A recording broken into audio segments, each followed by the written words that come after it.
നാരായണായ ഓം നമോ ഭഗവതേ വാസുദേവായ ഓം മഹാദേവ്യേ നമോ നമ. അപ്പൊ ഇന്ന് നമുക്ക് ഗംഗയുടെ ഉൽപ്പത്തി പറയാം. ഭൂമിദേവിയുടെ അതിമനോഹരമായ ആഖ്യാനം അങ്ങയിൽ നിന്ന് കേൾക്കാൻ കഴിഞ്ഞു. ഇനി ഗംഗാദേവിയുടെ ഉത്ഭവം കൂടി പറഞ്ഞു തന്നാലും എന്ന് പറയുകയാണ് ശ്രീനാരായണ മഹർഷി. ആരോട്? ശ്രീനാരായണ മഹർഷിയോടാണ് പറയുന്നത് കേട്ടോ.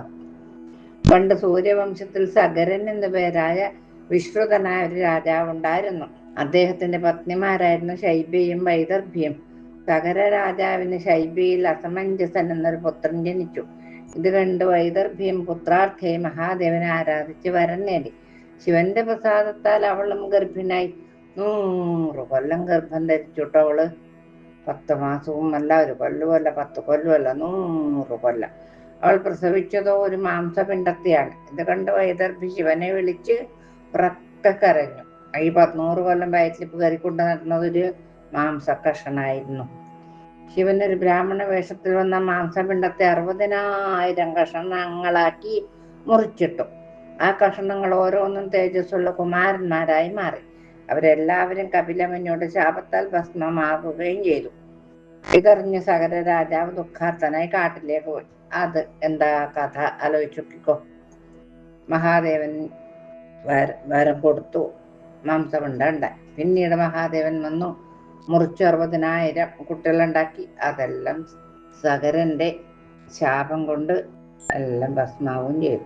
ഭഗീരഥന്റെ മുൻപിൽ പ്രത്യക്ഷപ്പെട്ടത് സഗരപുത്രനെ അസമഞ്ജസം ഗംഗയെ ഭൂമിയിലേക്ക് കൊണ്ടുവരാനായി 1,00,000 വർഷം തപസ് ചെയ്തു. എന്നിട്ടോ അദ്ദേഹത്തിന് കാര്യം നേടാൻ പറ്റിയതുമില്ല. പിന്നീട് അസമഞ്ജസന്റെ പുത്രനെ അംശുമാനും ഗംഗയെ ഭൂമിയിലേക്ക് കൊണ്ടുവരാൻ 1,00,000 വർഷം തപസ് ചെയ്യുകയും ലക്ഷ്യം നിറവേറ്റാൻ സാധിക്കാതെ കാലഗതി പ്രാപിക്കുകയും ചെയ്തു. പിന്നീട് അംശുമാന്റെ പുത്രനും വിഷ്ണുഭക്തനും ഭാഗവതോത്തമനുമായ ഭഗീരഥൻ 1,00,000 വർഷം തപസ് ചെയ്തു. നമ്മൾ പറയാറില്ലേ ഭഗീരഥ പ്രയത്നായിരുന്നു എന്ന്. അതാണ് ഭഗീരഥന്റെ മുമ്പിൽ പ്രത്യക്ഷപ്പെട്ടത് മഞ്ഞപ്പട്ടോടെ ചാർത്തി രത്നഭൂഷണങ്ങൾ ധരിച്ച് ശ്രേഷ്ഠാമയനും പരിപൂർണതമനും കോടി സൂര്യപ്രഭയോടെ മന്ദസ്മിതം ചൊരിയുന്ന വേണുഗോപാല സ്വരൂപനും. അതുമാത്രമല്ല, ഭക്താനുഗ്രഹ കാതരനുമായ ദ്വിഭുജനായ 2 കരങ്ങൾ മാത്രം ശ്രീകൃഷ്ണ ഭഗവാനാണ്. ആ സുന്ദര രൂപം കണ്ട് വിസ്മയാധീനായ ഭഗീരഥൻ ആ പാദങ്ങളിൽ നമസ്കരിച്ച് ദിവ്യസ്തവങ്ങളാൽ സ്തുതിച്ചു. ഒരുപാട് കീർത്തനങ്ങൾ കൊണ്ട് സ്തുതിച്ചു. തന്റെ കുലത്തെ പവിത്രീകരിക്കാൻ വേണ്ടി താൻ ആഗ്രഹിച്ച വരം അദ്ദേഹം നേടിയെടുത്തു. ഭാരതിയുടെ ശാപത്താൽ നദിയായി തീർന്ന ഗംഗയോട് ഭഗവാൻ ഭാരതത്തിലേക്ക് വന്ന് സകരപുത്രന്മാരെ പരിശുദ്ധമാക്കാൻ കൽപ്പിച്ചു. ആര് കൽപ്പിച്ചു? ഈ ഭഗവാൻ. ദേവി, അവിടുത്തെ സ്പർശിച്ചു വരുന്ന കാറ്റേറ്റവൻ നിർമ്മലനായി വിഷ്ണുപദം പ്രാപിക്കും. അവർ എൻ്റെ പാർഷദന്മാരായി തീരുകയും ചെയ്യും. ഗംഗാനദിയിലെ കാറ്റ് ഏറ്റാൽ തന്നെ പോരെ, സർവപാപങ്ങളും നശിക്കുമെന്നാണ് ഞാൻ പറയുന്നത്. അതിലൊന്ന് സ്നാനം ചെയ്യുവാൻ സാധിക്കുവാൻ മഹാസുകൃതി തന്നെ. പനി പിടിച്ചിട്ടുണ്ടെങ്കിലും ഞാൻ അതിലൊന്ന് സ്നാനം ചെയ്ത് 2 തവണ. സങ്കല്പ സ്നാനത്തിൽ പുണ്യം 10 ഇരട്ടിയാണ്. കുളിക്കുന്നു എന്ന് വിചാരിച്ചിട്ട് അങ്ങനെ ഗംഗയിലാണ് കുളിക്കുന്നത്, ഗംഗയെ ജയമുനെ ജൈവ എന്ന് പ്രാർത്ഥിച്ചിട്ട് കുളിക്കുമല്ലോ. സംക്രാന്തി ദിവസങ്ങളിലാണെങ്കിൽ 10 ഇരട്ടിയും. ചാതുർമാസ കാലത്തിലും പൗർണമിയിലും ഗംഗയിൽ സ്നാനം ചെയ്താൽ ക്ഷയിക്കാത്ത പുണ്യം ലഭിക്കും. അക്ഷയ നവമിക്കും ഭീഷ്മാഷ്ടമിക്കും ശുക്ലസപ്തമിയിലും അശോകാഷ്ടമിയിലും സ്നാനം ചെയ്താൽ വളരെയേറെ പുണ്യം കിട്ടും. ഗംഗാസ്നാനത്തിന്റെ പുണ്യം വർണ്ണിക്കാൻ ആർക്കും സാധ്യമല്ല കേട്ടോ. മഹാഭാഗ്യമുണ്ടെങ്കിൽ ഗംഗാസ്നാനം സാധ്യമാകും. ഇപ്രകാരം ഭഗീരഥന്റെ മുമ്പിൽ വെച്ച് ശ്രീകൃഷ്ണ ഭഗവാൻ ഗംഗയോട് പറഞ്ഞപ്പോൾ ദേവി ഭഗവാനെ നമസ്കരിച്ച് ഇപ്രകാരം പറഞ്ഞു. എന്തു പറഞ്ഞു? ഭാരതിയുടെ ശാപത്താലും അങ്ങയുടെ ആജ്ഞ അനുസരിച്ചും ഭഗീരഥന്റെ തപസ് കൊണ്ടും ഞാൻ ഭാരതത്തിലേക്ക് പോകാം. എന്നാൽ എന്നിൽ സ്നാനം ചെയ്യുന്നവരുടെ പാപം എന്നിലേക്ക് വരുന്നതിനെ ഞാൻ എങ്ങനെയാണ് അതിവർത്തിക്കേണ്ടത്? ഞാൻ എത്ര കാലം ഇപ്രകാരം നദിയായി ഒഴുകണം? ശാപമോക്ഷം കിട്ടി ഞാൻ എപ്പോഴാണ് അങ്ങയുടെ സവിധം അണയുക? സർവജ്ഞനായ അങ്ങ് ഇതിനൊരു ഉപായം പറഞ്ഞു തന്നാലും എന്ന് പറഞ്ഞു. അപ്പൊ ഭഗവാൻ പറഞ്ഞു, നിന്റെ അഭിഷ്ടങ്ങളെല്ലാം ഞാൻ അറിയുന്നുണ്ട് ഗംഗെ. ലവണ സമുദ്രം നിന്റെ ഭർത്താവായി തീരും. അവൻ എന്റെ അംശാവതാരം തന്നെയാണ്. നീയാണെങ്കിലോ ലക്ഷ്മി സ്വരൂപിണി. നിങ്ങൾ തമ്മിലുള്ള സംഗമം വളരെ സുഖകരമായിരിക്കും. ഭാരതത്തിൽ അനവധി നദികളുണ്ടെങ്കിലും ലവണ സമുദ്രത്തിന്റെ സംഗമമായിരിക്കും ഏറ്റവും സുഖതമായത്. ഇന്ന് തൊട്ട് 5000 വർഷം കലിയുഗമാണ്. കാലമത്ര ഇന്ന് ഇവിടെ തന്നെ വസിച്ച് ലവണ സമുദ്രത്തോട് സംഗമം ചെയ്ത് തൃപ്തയായി വാഴുക. ഭഗീരഥനാൽ സ്തുതിക്കപ്പെട്ട ആ സ്തോത്രം കൊണ്ട് നിന്നെ ഭക്തന്മാർ സ്തുതിക്കുകയും പൂജിക്കുകയും ചെയ്യും. കണ്വശാഖയിൽ പറഞ്ഞ മാതിരി കണ്വശാഖ നിന്നെ ധ്യാനം ചെയ്താൽ അശ്വമേധ യാഗം ചെയ്ത പുണ്യം ലഭിക്കും. ഗംഗ എന്ന സ്മരണം കൊണ്ട് തന്നെ പാപങ്ങളെല്ലാം നശിക്കും. എന്തൊക്കെ പാപം ചെയ്തു പോയിട്ടുണ്ടോ അതൊക്കെ ഗംഗ എന്നൊന്ന് സ്മരിച്ചാൽ തന്നെ നശിക്കുന്ന പറയുന്നു. അനവധി പാപികൾ സ്നാനം ചെയ്യുമ്പോൾ ഉണ്ടാകുന്ന പാപം ഒരു ദേവീഭക്തൻ സ്നാനം ചെയ്യുമ്പോൾ നശിച്ചു പോകും. ഗംഗ പരിപാവനമാകുകയും ചെയ്യും. പാപികളായ മനുഷ്യരുടെ ശവം തൊടുമ്പോഴുണ്ടാകുന്ന പാപവും ദേവീ മന്ത്രോപാസകന്മാർ സ്നാനം ചെയ്യുമ്പോൾ അകന്നു പോകും. ശുഭേ, സരസ്വതി തുടങ്ങിയ നദികളോടുകൂടി അവിടെ തന്നെ പാപികളുടെ പാപത്തെ നശിപ്പിച്ചുകൊണ്ട് ശാപമോക്ഷം ഉണ്ടാകുന്നതുവരെ വാഴുക. എവിടെ ദേവിയെ കീർത്തിച്ചു വാഴുന്നു ആ സ്ഥലം തീർത്ഥം തന്നെയാണ്. എന്റെ സ്മരണയോടെ നിന്നിൽ പ്രാണത്യാഗം ചെയ്യുന്നവൻ എന്റെ പദം പ്രാപിക്കും. അവൻ അനവധി പ്രാകൃത പ്രളയങ്ങൾ കാണും. അവർ സാരൂപ്യമുക്തിയും സാലോക്യമുക്തിയും സാമീപ്യമുക്തിയും സാഷ്ഠിമുക്തിയും നേടും. അവൻ ഗോലോകത്തെത്തി എന്നോട് സദൃശനായി വസിക്കും. ഭഗവാന് വിചാരിച്ചിട്ട് ഗംഗാനദിയിൽ ജീവനൊടുക്കിയാൽ അവരുടെ ബന്ധുക്കളും എന്റെ പദം പ്രാപിക്കും. ഇപ്രകാരം ഗംഗയോട് പറഞ്ഞതിന് ശേഷം ഭഗവാൻ ഭഗീരഥനോട് പറഞ്ഞു, നീ ഗംഗയെ കീർത്തിച്ചുകൊള്ളൂ. അത് കേട്ട് ഭഗീരഥൻ ഗംഗയെ സ്തുതിഗീതങ്ങൾ കൊണ്ട് വാഴ്ത്തി സ്തുതിച്ചു. ഗംഗാദേവിയും ഭഗീരഥനും ഭഗവാനെ പ്രണമിച്ചു. ഭഗവാൻ അന്തർധാനം ചെയ്യുകയും ചെയ്തു. പോരെ. നാരദൻ ചോദിക്കുന്നു, ഇനി ഗംഗയുടെ ധ്യാനസ്തോത്രങ്ങളും പൂജാക്രമങ്ങളും പറഞ്ഞു തന്നാലും? നാരായണ ഋഷി പറയുന്നു, നിത്യവും സ്നാനം ചെയ്ത് നിത്യകർമ്മങ്ങൾക്ക് ശേഷം വെള്ളവസ്ത്രം ധരിച്ച് വിഘ്നേശ്വരൻ, അഗ്നി, സൂര്യൻ, ബ്രഹ്മ, വിഷ്ണു, രുദ്രന്മാർ തുടങ്ങിയ 6 പേരെ സ്മരിച്ച് പൂജിച്ചാൽ പൂജാധികാരിയായി തീരും. വിഘ്നം തീർക്കാൻ വിഘ്നേശ്വരനെയും, ആരോഗ്യത്തിന് സൂര്യഭഗവാനെയും, ശുദ്ധി ലഭിക്കാൻ അഗ്നിദേവനെയും, ശ്രീ ഉണ്ടാകാൻ വിഷ്ണുവിനെയും, ജ്ഞാനം ലഭിക്കുവാൻ ശിവനെയും, സിദ്ധി ലഭിക്കുവാൻ ശിവയെയും സ്മരിക്കണം. അല്ലെങ്കിൽ വിപരീത ഫലമാവൂട്ട് ഉണ്ടാവുക. ഗംഗാധ്യാനത്തിനെ പറ്റി പറഞ്ഞു തരാം. ഇങ്ങനെ ഗംഗാ സ്നാനാദി മഹാത്മ്യം എന്ന ഭാഗം 11-ാം അധ്യായം ഭഗവത്പാദത്തിൽ സമർപ്പിച്ചു.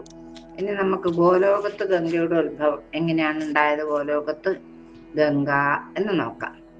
കണ്വശാഖോക്തമായി ധ്യാനം പാപത്തെ മുഴുവൻ നശിപ്പിക്കും. വെളുത്ത താമരയുടെ നിറമുള്ള ജാഹ്നവി പാപനാശിനിയാണ്. അവൾ കൃഷ്ണനിൽ നിന്നുണ്ടായതാണ്. കൃഷ്ണോപമയും ചെമ്പട്ട് വസ്ത്രം ഉടുത്തവളും രത്നാഭരണം ചാർത്തിയവളും യൗവനയുക്തയും അതിസുന്ദരിയുമായ ദേവിയെ നമസ്കരിക്കാം. അവൾ ഭക്താഭിഷ്ടപ്രദയാണ്, വരദായിനിയാണ്. ദേവന്മാർ എന്നും അർഘ്യം നൽകി പൂജിക്കുന്ന ദേവിയെ തൊഴാം. ധൂപദീപങ്ങൾ, നൈവേദ്യം, താമ്പൂലം തുടങ്ങി 16 ഉപചാരങ്ങൾ നൽകി പൂജിക്കണം. പിന്നീട് ഭക്തിപൂർവ്വം സ്തുതിക്കണം. അങ്ങനെ പൂജിക്കുന്നവന് അശ്വമേധയാഗം ചെയ്ത ഫലം സിദ്ധിക്കും. അപ്പൊ നാരദൻ ചോദിക്കാൻ തുടങ്ങി, ശ്രീവിഷ്ണുവിന്റെ വിഷ്ണുപതി സ്തോത്രം കേൾക്കാൻ ആഗ്രഹമുണ്ട്. അപ്പൊ നാരായണ മഹർഷി പറയാൻ തുടങ്ങി, പാപങ്ങളെല്ലാം നശിപ്പിക്കുന്ന ആ സ്തോത്രം കേട്ടാലും. ശിവന്റെ ഗാനാലാപത്തിൽ മുഗ്ധയും കൃഷ്ണന്റെ അംഗത്തിൽ നിന്ന് ഉത്ഭവിച്ചവളും രാധാംഗദ്രവ സംയുക്തയുമായ ആ ഗംഗയെ തൊഴാം. സൃഷ്ടിയുടെ ആരംഭത്തിൽ ഗോലോകത്തിലെ രാസമണ്ഡലത്തിൽ ആർ ഭോജാതയായോ ആരാണ് ശിവസന്നിധിയിൽ വിരാജിക്കുന്നത്, ആ ഗംഗയെ തൊഴാം. സൃഷ്ടിയുടെ ആരംഭത്തിൽ ഗോലോകത്തിലെ രാസമണ്ഡലത്തിൽ ആര് ഭോജാതയായോ ആരാണ് ശിവസന്നിധിയിൽ വിരാജിക്കുന്നത്, ആ ഗംഗയെ തൊഴാം. കാർത്തിക മാസത്തിലെ പൗർണമിയിലെ ഗോപഗോപിമാരാൽ സമൃദ്ധമായ രാസമണ്ഡലത്തിൽ ജനിച്ച ഗംഗയെ തൊഴാം. കോടിയോജന വിസ്താരവും 60 ലക്ഷം ദൈർഘ്യവുമുള്ള വൈകുണ്ഠത്തിൽ വാഴുന്ന ഗംഗയെ തൊഴാം. 30 ലക്ഷം യോജന വിസ്തൃതിയും അതിന്റെ 4 ഇരട്ടി നീളവുമുള്ള ബ്രഹ്മലോകത്തിൽ വാഴുന്ന ഗംഗയെ തൊഴാം, നമസ്കരിക്കാം. 30 ലക്ഷം യോജന വിസ്തൃതിയും അതിന്റെ 4 ഇരട്ടി നീളവുമുള്ള ശിവലോകത്ത് വാഴുന്ന ഗംഗയെ തൊഴാം. 1,00,000 യോജന വിസ്താരവും അതിന്റെ 7 ഇരട്ടി നീളവുമുള്ള ധ്രുവലോകത്തിൽ വാഴുന്ന ഗംഗയെ തൊഴാം. 1,00,000 യോജന വിസ്താരവും അതിന്റെ 5 മടങ്ങ് നീളവുമുള്ള ചന്ദ്രലോകത്തിൽ വാഴുന്ന ഗംഗയെ തൊഴാം. ലക്ഷം യോജന വിസ്താരവും അതിന്റെ അഞ്ചിരട്ടി നീളവുമുള്ള തപോലോകത്തിൽ വാഴുന്ന ഗംഗയെ നമസ്കരിക്കുന്നു അമ്മേ. 1000 യോജന വിസ്താരവും അതിന്റെ 10 ഇരട്ടി നീളവുമുള്ള ജനലോകം ചുറ്റി വാഴുന്ന ഗംഗയെ പ്രണമിക്കാം. 10 ലക്ഷം യോജന വിസ്തൃതിയും അതിന്റെ 5 ഇരട്ടി നീളവുമുള്ള മഹർലോകം ചുറ്റിക്കിടക്കുന്ന ഗംഗയെ പ്രണമിക്കുന്നു. 1000 യോജന വിസ്താരവും അതിന്റെ 10 ഇരട്ടി നീളവുമുള്ള കൈലാസത്തെ ചുറ്റി വസിക്കുന്ന ഗംഗാദേവിയെ പ്രണമിക്കുന്നു. 10 യോജന വിസ്താരവും 100 യോജന നീളവുമായി പാതാളത്തെ ചുറ്റി വസിക്കുന്ന ഗംഗയെ തൊഴാം. ഒരു വെളിപ്പാട് വിസ്താരവും ചിലയിടത്തെല്ലാം അതിൽ ചുരുങ്ങിയും അളകനന്ദയായി ഭാരതത്തിൽ വാഴുന്ന ഗംഗയെ നമസ്കരിക്കുന്നു. കൃതയുഗത്തിൽ നറുവാൽ നിറത്തോടും ത്രേതായുഗത്തിൽ ചന്ദ്രന്റെ നിറത്തോടും ദ്വാപരയുഗത്തിൽ ചന്ദനത്തിന്റെ നിറവുമുള്ള ഗംഗയെ പ്രണമിക്കുന്നു. ഗംഗയിൽ ഒരു തുള്ളി ജലം ദേഹത്ത് സ്പർശിച്ചാൽ അവന്റെ ബ്രഹ്മഹത്യാ പാപം അടക്കം എല്ലാ പാപവും നശിക്കും. എന്നാലും പിന്നെ അതില് സ്നാനം ചെയ്ത ആളുടെ പുണ്യത്തിനെ പറ്റി പറയാനില്ലല്ലോ. ഹേ ബ്രഹ്മജ്ഞ, 21 പദ്യമുള്ള ഈ ഗംഗാസ്തോത്രം പാപഹരവും പാവനവുമാണ്. നിത്യം ഈ സ്തോത്രം ജപിച്ച് ഗംഗാദേവിയെ പൂജിച്ചാൽ ഓരോ ദിവസവും അശ്വമേധയാഗം ചെയ്യുന്ന ഫലം ലഭിക്കും. സംശയമേ വേണ്ട കേട്ടോ. ആഗ്രഹിച്ചതെല്ലാം സഫലമായി തീരും. ഭഗീരഥൻ ഈ സ്തോത്രം കൊണ്ട് ഗംഗാദേവിയെ സ്തുതിക്കുകയും ഗംഗയെ സകരന്മാർ ഭസ്മമായ സ്ഥലത്തേക്ക് കൊണ്ടുപോവുകയും ചെയ്തു. ഗംഗാസ്പർശം ലഭിച്ച കാറ്റേറ്റ് സകരന്മാർ പരിശുദ്ധരായി വിഷ്ണുപദം പ്രാപിച്ചു. ഭഗീരഥനാൽ ആനീതയായതുകൊണ്ട് ഭാഗീരഥി എന്ന പേരും ലഭിച്ചു. ഹേ നാരദ, മോക്ഷപ്രദമായ ഗംഗാഖ്യാനം ഞാൻ പറഞ്ഞു തന്നുവല്ലോ. നാരദർ വീണ്ടും ചോദിക്കാൻ തുടങ്ങി കേട്ടോ. നാരായണ ഋഷി, ലോകത്തെ പാവനമാക്കുന്ന ഗംഗാദേവി എവിടെ നിന്നാണ് ഉണ്ടായത്? അതറിയണം എനിക്ക്. ഏത് ലോകത്തിൽ ഏത് മട്ടിലാണ് ആ ദേവിയുടെ ആവിർഭാവം? അപ്പം ഭഗവാൻ നാരായണ മഹർഷി പറയുന്നു, നാരദ, രാധാമഹോത്സവത്തിൽ കാർത്തിക മാസത്തെ പൗർണമിയിൽ രാസമണ്ഡലത്തിൽ വെച്ച് കൃഷ്ണൻ ആദ്യം പൂജിച്ചു. പിന്നീട് ബ്രഹ്മരുദ്രന്മാരും ശൗനകാല ഋഷീശ്വരന്മാരും പൂജിച്ചു. ആ സമയത്ത് സരസ്വതീ ദേവി വീണ മീട്ടിക്കൊണ്ടിരുന്നു. അത് കേട്ട് സന്തുഷ്ടനായ ബ്രഹ്മാവ് ദേവിക്ക് രത്നഹാരം സമ്മാനമായി കൊടുത്തു. മഹാദേവൻ എന്ത് കൊടുത്തുന്നോ? വിശേഷപ്പെട്ട രത്നം കൊടുത്തു. ഭഗവാൻ ഹരി എന്ത് കൊടുത്തത്? മനോഹരമായ മാല സരസ്വതീ ദേവിക്ക് സമ്മാനിച്ചു.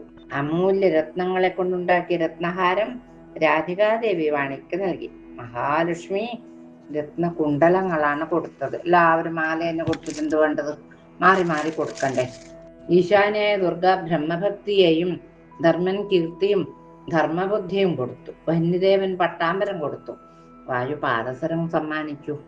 ബ്രഹ്മാവിനാൽ പ്രേരിതനായ ശിവൻ ശ്രീകൃഷ്ണ സംഗീതം ആലപിച്ചു. ആ സംഗീത മാധുരിയിൽ എല്ലാവരും മരപ്പാവകളെ പോലെ ചലനമറ്റവരായിപ്പോയി. സംഗീത മാധുരിയുടെ മാസ്മരീക ലഹരിയിൽ ആണ്ടമുങ്ങിയ ദേവന്മാർ ഉണർന്നു നോക്കിയപ്പോൾ രാസമണ്ഡലം ജലം കൊണ്ട് പൂരിതമായി കണ്ടു. എന്നാൽ കൃഷ്ണനും രാധേനെയും കണ്ടു. അവർ രണ്ടുപേരെയും കണ്ടതുമില്ല. എല്ലാവരും ഉറക്കക്കരയാൻ തുടങ്ങി. അപ്പൊ ശ്രീകൃഷ്ണൻ രാധയോടൊപ്പം അലിഞ്ഞലിഞ്ഞലിഞ്ഞ് ചേർന്ന് തീർത്ഥമായി എന്ന് ബ്രഹ്മാവ് ജ്ഞാനദൃഷ്ടിയിൽ മനസ്സിലാക്കി. ബ്രഹ്മാവ് മുതൽ എല്ലാവരും കൃഷ്ണനെ സ്തുതിച്ചപ്പോൾ ഒരു അശരീരി കേട്ടു. ഞാൻ സർവാത്മാവും ഈ രാധ ഭക്താനുഗ്രഹമൂർത്തിയായ ശക്തിയുമാണ്. ഏ സുരന്മാരെ, നിങ്ങൾ എന്നെ കാണാൻ ആഗ്രഹിക്കുന്നുവെങ്കിൽ ഞാൻ പറയുന്നത് പോലെ ശംഭു പ്രവർത്തിക്കട്ടെ. അതായത് മഹാദേവൻ വേദാംഗമായ തന്ത്രശാസ്ത്രം ഭംഗിയായി രചിക്കട്ടെ. അതിന് ബ്രഹ്മദേവൻ പ്രേരിപ്പിക്കുകയും കൂടി വേണം.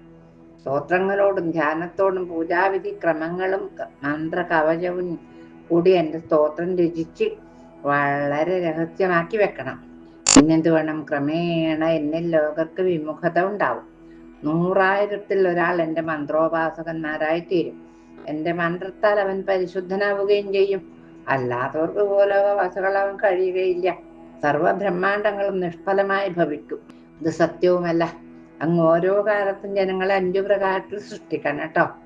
ചിലർ ഭൂമിയിലും ചിലർ സ്വർഗവാസികളും ആയിരിക്കണം. മഹാദേവൻ തന്ത്രശാസ്ത്രം രചിക്കാമെന്ന് ദേവന്മാരുടെ സദസ്സിൽ വെച്ച് ദൃഢപ്രതിജ്ഞ എടുക്കണം. എന്നാൽ നിങ്ങൾക്ക് എൻ്റെ മൂർത്തിരൂപം കാണാൻ സാധിക്കും. ഇത്രയും പറഞ്ഞ് ഭഗവാൻ വിരമിച്ചു. ഭഗവാനാണ് ഈ അശരീരി പറഞ്ഞത്. ഭഗവാന്റെ വാക്കുകൾ കേട്ട് ബ്രഹ്മദേവൻ ശങ്കരനോട് പറഞ്ഞു, ഭഗവാന്റെ ആജ്ഞപ്രകാരം പ്രവർത്തിക്കുക എന്ന്. ഇത് കേട്ട് ജ്ഞാനശ്രേഷ്ഠനായ മഹാദേവൻ ഗംഗാജലമെടുത്ത് പ്രതിജ്ഞ ചെയ്തു. എന്താണ് പ്രതിജ്ഞ? വിഷ്ണു മന്ത്രങ്ങൾ അടങ്ങിയ തന്ത്രശാസ്ത്രം ഞാൻ രചിച്ചു കൊള്ളാം എന്ന് പറഞ്ഞു. ഇത് സത്യം സത്യം സത്യം. ഗംഗാജലം എടുത്ത് പ്രതിജ്ഞ ചെയ്താൽ അത് നടപ്പിലാക്കിയേ മതിയാവും. അല്ലെങ്കിൽ കാലസൂത്രം എന്ന നരകത്തിലാണ് പതിക്കേണ്ടി വരിക. ശിവന്റെ പ്രതിജ്ഞ കഴിഞ്ഞ ഉടനെ ശ്രീകൃഷ്ണനും രാധയും അവിടെ ആവിർഭവിച്ചു. എല്ലാവരും അവരെ സ്തുതിച്ചു. എല്ലാവരും ഉത്സവാഘോഷ ലഹരിയിലായി. ശിവൻ മുക്തിപ്രകാശകമായ തന്ത്രശാസ്ത്രം രചിച്ചു. അങ്ങനെയാണ് തന്ത്രശാസ്ത്രം ഭൂമിയിലുണ്ടായത്. എല്ലാവരും അവരെ സ്തുതിച്ചു. ഇപ്രകാരം ഞാൻ സുദുർലഭവും ഗോപ്യവുമായ കഥ പറഞ്ഞു കഴിഞ്ഞു. ആ ശ്രീകൃഷ്ണ പരമാത്മാവ് തന്നെയാണ് ഗോലോകത്തിലെ നദിയായ ഗംഗ. രാധാകൃഷ്ണന്മാരുടെ അംഗത്തിൽ നിന്ന് ജനിച്ച അവൾ മുക്തിയും ഭുക്തിയും നൽകുന്നു.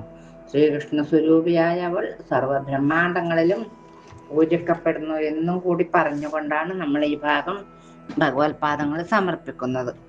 ഇനി നാളെ പറയാനുള്ള ഭാഗം എന്താന്ന് വെച്ചാൽ നാളെ പറയാം, അല്ലെ?